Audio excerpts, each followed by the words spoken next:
Hello guys, ड्रामे का नाम है Eclipse of the heart. Starrer mark Twain और मार्क ट्वेन का ड्रामा हो मैं ना करूँ ऐसा हो नहीं सकता। ये इस ड्रामे का एपिसोड नंबर 1 एक्सप्लेनेशन होगा। एपिसोड के स्टार्टिंग में दिखाया जाता है ड्रामे का मेन लीड कौन कहीं पे जा रहा होता है और वो कुछ याद कर रहा था। शायद उसने कुछ तो किया जिसकी वजह से वो काफी ज्यादा एम्बैरेस और हर्ट फील कर रहा था। वो बोल रहा था कि इंसान अगर एक बार गलती करे तो वो गलती होता है, लेकिन उसी गलती को बार बार रिपीट करे तो वो गलती नहीं है। और मैंने दुनिया में सबसे गहर गुजरा वाला काम किया हुआ है, यानी कि बहुत गलत किया है और जिसका कोई माफीनामा नहीं, ऐसा वो बोल रहा था। और वो सोच रहा था कि इससे बेटर मैं अपने आप को एंड करूँ ना तो भी शायद मैं कर पाई ना कर पाऊँ। तभी आती है ड्रामे की फीमेल लीड रीना। वो उसे रोकने की ट्राई कर रही थी। वो अभी भी बोल रही थी कि ये चीज इतनी भी गलत नहीं है, तुम अभी भी सुधर सकती हो, तुम चीजों को सही कर सकती हो। इस ओके मैंने बोला हुआ है ना, सब कुछ सही हो जाएगा। लेकिन कौन उसकी बात को नहीं सुनता और उसे धक्का देके वहां से चला जाता है। एक सुसाइड पॉइंट जैसा था। वहां पर जाने के बाद अब कौन सी फ्लैशबैक वाला टाइम याद कर रहा था 6 महीने पहले, जब कौन एक नंबर का जंगली दिख रहा था, रॉफ टॉप टाइप का, और वो कीड़े मकोड़े खा के अपने आप को सर्वाइव करवा रहा था। तो यहाँ पर क्यों कर रहा है वो हमें बाद में पता चलेगा। नेक्स्ट सीन में एक इवेंट चल रहा था। एक थी कौन की फैमिली, बहुत रिच फैमिली थी और यहाँ पर ऐसा था कि एक फॉरेनर रॉयल फैमिली आई हुई थी और जो कौन के पापा थे उन्होंने ये इवेंट रखा हुआ था उस रॉयल फैमिली की बेटी के लिए, स्वयंवर जैसा। जहाँ पर जो ग्रैंड मॉम थी वो बोल रही थी हमारी ड्रामे की फीमेल लीड कौन रीना के पापा के साथ कि मैं कभी भी नहीं चाहूंगी मेरे दोनों बच्चे, मेरे दोनों ग्रैंड चाइल्ड एक लड़के के लिए लड़े, ऐसा वो बोल रही होती है। हमें दिखाया जाता है अगले सीन में जो अंकल जी थे वो कॉल करते हैं किसी को जो फोन रिसीव नहीं करता। शायद वो कौन को कॉल कर रहे थे। कौन अभी जंगल पे था, बहुत मजे कर रहा था। हमें दिखाया जाता है रीना को गाड़ी से जा रही होती है वीआईपी स्टाइल में और कौन देखता है एक ड्रोन ऐसे ऊपर आसमान में उड़ रहा है और कुछ आवाजें आ रही थी। तो वो भागते हुए जाता है तो वो देखता है कि कुछ विलेजर्स को रास्ते में जाने से रोका जा रहा था। कौन पूछता है ये क्या चल रहा है यहाँ पर। तभी वो बंदा बोलता है कि एक वीआईपी जा रही है यहाँ से तो इसीलिए रास्ता क्लियर करना पड़ रहा है। तभी कौन बोलता कि ठीक है कौन सा वीआईपी हम भी देखें ना। तभी वो लोग वहाँ पर बैठ रहे थे। रीना आती है और फुल हैट में कोई प्रिंसेस की तरह, ऐसा होता है ना सिंड्रेला की तरह आ रही थी। सो जो देखने के बाद कौन की हंसी निकल जाती है और बोलता कि है हाय, लेकिन जो रीना थी उसे बिल्कुल रिस्पॉन्ड कर नहीं रही थी और वो बोला था कि मुझे लगा था कोई प्रिंसेस हो गई, कोई बड़े खानदान की बेटी होगी। ये क्या बात हुई, तुम तो ऐसी लग रही है जैसे तुम शहद निकालने के लिए आई हुई हो, इस गेटअप में क्यों हो, बोल के वो हंसने लग जाता है। रीना बोलती है कि तुम मेरा मजाक इसलिए उड़ा रहे हो ना क्योंकि तुम मुझे जानते हो। लेकिन जो कौन था उसे सीरियसली बिल्कुल भी ले नहीं रहा था। और उसके बाद तभी हमें दिखा जाता है एक ड्रोन आता है और सब लोग रीना को प्रोटेक्ट करने की ट्राई करते हैं। कौन अपने बैग से एक बुलेट निकालता है और उस ड्रोन को एक ही शॉट में गिरा देता है। और उसके बाद कौन और रीना में कुत्ते बिल्लियों की तरह लड़ाई चल रही थी। इस बात से हम जान सकते हैं कि ये दोनों एक दूसरे को बहुत अच्छे से जानते हैं। इनकी लड़ाई इतनी खराब चल रही थी कि रीना के पापा आके उन दोनों को रोकते हैं। हमें दिखाया जाता है अगले सीन में जो रीना थी 3 लड़के, शायद वो उन्हें भी जानती है, उसके कजन्स होंगे, वो उसे बुली कर रहे थे क्योंकि रीना को बचपन से ही ना सिंड्रेला वाली लव स्टोरी का बहुत शौक था। मतलब वो बहुत नाजो से पहले, ऐसा वो बोला जाता है ना कि बहुत प्यार से पली बड़ी हुई है और उसे बचपन में लगता था कि मेरे पीछे लड़के मरेंगे, लेकिन ऐसा कभी हुआ नहीं। और वो लोग हमेशा उसे बोलते कि तुम कोई सिंड्रेला थोड़ी हो जो हम लोग तुम्हारे लिए पागल हो जाएंगे। रीना ने बोला था देख लेना एक दिन मैं इतनी खूबसूरत बनूंगी ना, तुम लोग मेरे घुटनों पे आओगे मुझे प्रपोज करने के लिए। लेकिन वो तीनों लड़के उसे देख के हंसे जा रहे थे।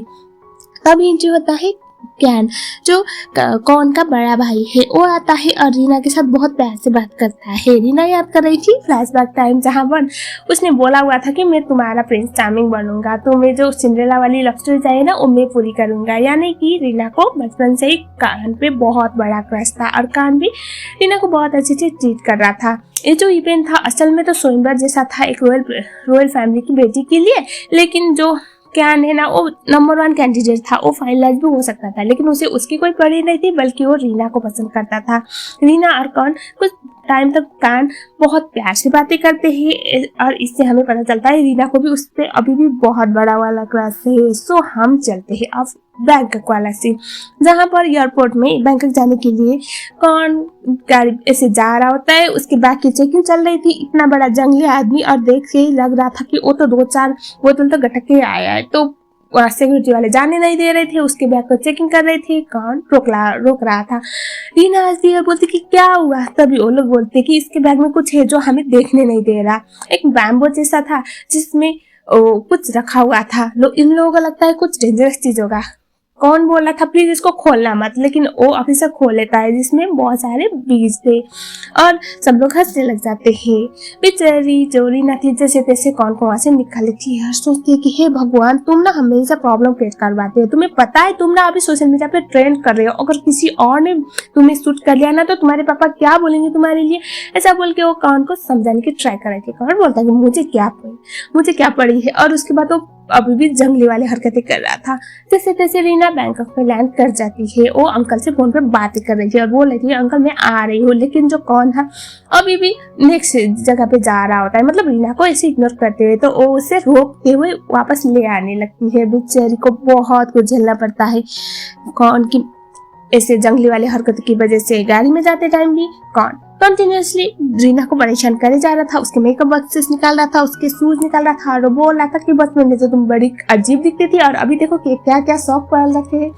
उसके मेकअप बॉक्स निकाल रहा था और कभी गाड़ी में पूरे सोफे की तरह बैठ रहा था। रीना परेशान हो जाती है, वो उसे घर पे ले जाती है। घर पे आने के बाद कौन पहले तो देखता है अपने पापा और उसके बड़े भाई वाला फोटो और तभी वहाँ पर पापा आ जाते हैं। और इस पापा का ना शॉर्टकट में बताऊँ तो उसे कौन बिल्कुल पसंद नहीं। अब उसका रीजन तो हमें बाद में ही पता चलेगा, लेकिन वो ना बड़े बेटे और दूसरे बेटे में ना सौतेला वाला व्यवहार करते थे, जिसकी वजह से शायद कौन को कुछ खास पसंद नहीं था पापा भी। और उन दोनों में ऐसी बात हो रही थी कि एक दूसरे को ताने ही मार रहे थे। और जो पापा थे वो तो कौन को नींद कम्मा छल्ला सब कुछ समझते थे, लेकिन कौन काफी ज्यादा रिलैक्स था, चिल था, क्योंकि उसे इस चीज की आदत पड़ चुकी थी। और जो पापा थे वो बोल रहे थे कि मुझे लगता है तुम ना मुझे एम्बैरेस मत करना, घर पे वापस आ गए कोई बात नहीं, मुझे पता है तुम्हारे पास पैसे तो है नहीं इसीलिए वापस आए होंगे, लेकिन मुझे एम्बैरेस बिल्कुल भी मत करना, ऐसा वो बोल रहे थे। कौन बोलता है डोंट वरी पापा। और उसके बाद हमें दिखाया जाता है जो रीना थी वो अंकल को आके संभाल लेती है। अगले सीन में दिखाया जाता है कौन जब वॉशरूम से बाहर आता है तो एक बंदी उसके पीछे पड़ जाती है। तो असल में इसका नाम है का और वो बोल रही थी कि तुम फाइनली वापस आ गए हो, मैं अंकल को बता रही हूँ कि उनका दूसरा बेटा ना एक प्रोस्टिट्यूट है, बोल के वो चिल्ला रही थी क्योंकि उसके बैग में कुछ कंडम्स मिले थे। बहुत फनी वाला इंसिडेंट था। का को कौन बोलता है कि तुम हमेशा मेरे लिए प्रॉब्लम ही क्रिएट करती हो, तुम ना इस घर में मुझसे भी बड़ी प्रॉब्लमेटिक हो। और उसके बाद वो बोलती है कि तुम्हें पता है तुम इस घर में तो थे नहीं, तुम तो जंगल में ऐश कर रहे थे और इस घर में तुम्हारा रूम तो ऑलरेडी रीना ले चुकी है। ये सुनने के बाद जो कौन था वो बोलता कि क्या उसके मेरे भाई के साथ शादी नहीं हुई क्या। तभी का बोलती थी शादी तो नहीं हुई, लेकिन वो इस घर में सेटल होने के लिए रेडी है, बहू तो बनेगी पता नहीं किसकी। और इसके बाद वो बोलता है ठीक है। और वो अंदर गया था वॉशरूम में। जब वॉशरूम से बाहर आता है तो वो देखता है असल में ये तो रीना थी, लेकिन मुझे लग रहा था एक आई होगी, तो वो उसके पीछे पड़ जाता है। दोनों बेड पे गिर गए थे और बाद में उसे रियलाइज होता है ये तो रीना है। उसे बोलता है सॉरी मुझे लगा था कहाँ होगी। और उसके बाद रीना बोलती कि तुम यहाँ पर क्या कर रहे हो और तुम मेरे शॉर्ट क्यों पहन रहे हो। तभी जो कौन था वो बोलता है कि अरे इसलिए तो मुझे लगा कि इतना टाइट क्यों है। और उसके बाद वो अपने नीचे वाले पार्ट को तो ढक ही रहा था।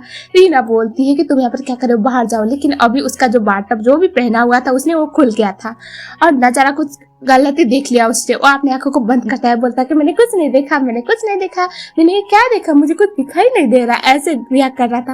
रीना उसे वहां से भगा देती है। बाहर आने के बाद भी कौन बोल रहा था कि ये मैंने क्या देखा। और उसके बाद वो का के पीछे जाता है क्योंकि वो उसकी कुछ चीजें लेके वहां से भाग गई थी। और कौन में कुत्ते बिल्लियों की तरह लड़ाई चली रही होती है। तभी वहां पर आ जाती है ग्रैंडमा को देखने के बाद कौन थोड़ा शांत हो जाता है और का वहां से भाग जाती है। और उसके बाद अब हमें दिखाया जाता है कौन और ग्रैंडमा बातें कर रहे थे। ग्रैंडमा बोल रही थी कि मैं चाहती हूँ तुम जल्द से जल्द शादी करो, एटलीस्ट ना मुझे एक पोता या पोती में से कुछ तो मिले तुमसे। तभी जो कौन था वो बोलता कि वो तो आपको काम भी दे सकता है, यानी कि उसका बड़ा भाई। लेकिन वो बोलता कि ऐसा नहीं होगा, वो तुम्हारे पापा का फेवरेट है और मुझे बड़ी नहीं है कोई खानदान की रेपुटेशन की, मुझे बस अपना प्यारा पोता चाहिए, तो प्लीज आप जल्दी कर लो। और जो कौन था वो हंसने लगता है। हमें दिखाया जाता है अगले सीन में जो कौन था वो जाता है रीना की मम्मा के पास और वहाँ पर जाके वो आराम से खा रहा था। रीना जाती है, बोलती कि तुम्हारे पापा घर पे इंतजार कर रहे हैं और तुम मेरे मम्मा के साथ टाइम स्पेंड कर रहे हो, टाइम पास कर रहे हो। तभी जो कौन था वो बोलता है कि एक बात बताओ, तुम मेरे पापा से पैदा हुई थी या फिर अपनी मॉम से? तुम अपनी मॉम को छोड़ के मेरे पापा के साथ टाइम स्पेंड करने गई? और ये सुनने के बाद जो रीना की मॉम थी हंसने लगती है। और उसके बाद जो कौन था वो याद करता है उसके ग्रैंड मॉम ने क्या बोला हुआ था। वो चाहती थी कि रीना और कौन की शादी हो, ताकि जो पापा जिस एटीट्यूड में रहते हैं ना, हमेशा बड़े बेटे के लिए प्राउड फील करना, छोटे बेटे को ह्यूमिलेट करना, छोटे बेटे को बुरा बोलना, वो सब ना उनका घमंड चकनाचूर हो जाए, मतलब सब कुछ टूट जाए। इसीलिए वो बोले थी कि अगर हो पाएगा तो तुम रीना से शादी करो, रीना को मना लो, रीना को अपनी गर्लफ्रेंड बना लो। तभी कौन बोलता है कि आप चाहते हो मैं अपने बड़े भाई की गर्लफ्रेंड को छीनूं? ग्रैंडमा बोलते कि हाँ क्यों नहीं, आराम से कर सकते हो अगर तुम्हें इतनी कैपेबिलिटी है तो। और ये चीजें सोच के वो हंस रहा था। हमें दिखाया जाता है जो कौन था वो कुछ काम कर रहा था, तभी रीना अपने पापा से फोन में बात कर रही थी और वो बोल रही थी कि पापा अगर कोई बंदा बोले कि मैं तुम्हारा प्रिंस चार्मिंग बनने के लिए रेडी हूँ तो इसका मतलब क्या है, वो मुझे पसंद करता है। ऐसे बोल के वो ऐसे बातें कर रही थी। और तभी जो कौन था पीछे से सुन रहा था, जब उसे रियलाइज होता है कौन सा कुछ सुन रहा है, वो वहां से भाग जाती है। नेक्स्ट डे मॉर्निंग जब रीना उठती है तो वो देखती है उसके सारे अंडरगारमेंट्स कौन अपने कपड़े के साथ सुखा रहा था। वो भागते जाती है और अपने कपड़े को ऐसे हटाती है, बोलती है कि तुम मेरे कपड़े को मिक्स क्यों कर रहे हो तुम्हारे साथ। तो अभी कौन बोलता है कि इसमें गलत क्या है, मुझे लगा साथ में सुखाएंगे तो पानी का सेविंग होगा। ये सुनने के बाद रीना बोलती है कि हम दोनों अभी भी इतने भी क्लोज नहीं हुए कि हम दोनों के कपड़े एक ही साथ धोए हम लोग। और उसके बाद कौन बोलता है कोई बात नहीं। और कौन जाने से पहले ये बोलता है कि एक बात बताओ, तुम्हारे ब्राज इतने टाइट क्यों है? और वहां से भाग जाता है। रीना सोचती है नहीं ये तो नॉर्मल थे, बाद में उससे रियलाइज होता है कि कौन उसे मजाक कर रहा है। अगले सीन में दिखाया जाता है कौन जाता है अपने भाई और रीना के पापा के साथ एक छुट्टियां मनाने के लिए। वहाँ पर ये लोग काफी अच्छा टाइम स्पेंड कर रहे थे। And I am sorry guys, वो ग्रैंडमा नहीं बल्कि उसकी आंटी थी। शाम को बहुत ज्यादा शराब पीने के बाद जो रीना के पापा थे कौन को सच्चाई बता देते हैं। असल में जो आंटी थी ना वो इतनी ज्यादा जेलस फील करती थी अपने बड़े भाई से। उन्हें लगता था कि अगर दोनों बेटे पापा के कंट्रोल में रहेंगे, पापा के फेवरेट रहेंगे तो उन्हें कुछ भी नहीं मिलेगा। इसीलिए उन्होंने मेक श्योर किया कि कभी भी हमारा कौन अपने पापा को पसंद ना करे। और ऐसा होता है ना कि मतलब वो कभी भी अपने पापा का फेवरेट बने ही ना, हमेशा उसकी उंगलियों पे नाचे।